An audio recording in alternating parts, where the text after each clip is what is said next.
Maayong hapon yung mga kadimkid, no? Naay nag-comment diri ba? Ang ingon niya, ang pangalan niya mga kadimkid si Lakno Pagatpat.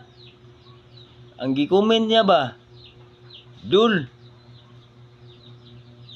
Atik-atik naman na imong hatag dul. Sus. Kung atik-atik ni Lakno Pagatpat, adto diri testing Sarangani province para kaning tilapia ihatag ko ni si mga tanan. Sure lagi ay. Og para mabalaan nimo kung unsa akong pagkatao ba. Ihatag ko ni si mga. Dili ko mag-atik-atik og hatag si mga. Atik-atik dili.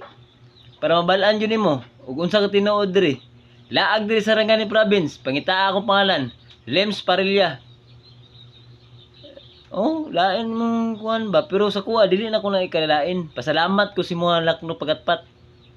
Very good kayo ka. Pero testingi lang adto diri. Tagaan ti ka. Kay mo naman na ang kuan, atik-atik akong paghatag, dili po na ako atik-atik ni. Kay kinasing-kasing na ko ni paghatag.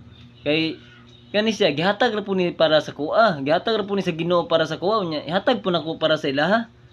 Sa ilaha akong ang gihatag nga bahin ako gihatag sa Ginoo. Ihatag po nako para sa ilaha para makatilaw po sila. Ug ikaw moadto ka diri, makatilaw jud ka sa ako ang tilapia. Ana naman na kay diri sa Sarangani province. Sultian ti ka Lakno Pagatpat. Tilapia ra ang malakas diri. Ana ra ka simple. Dili ni atik-atik kuha, tinud-an na gyud ni. Pero nindot ni magkinasing-kasing ka paghatag. Wala ko na sukuha, tingog ra na ko na.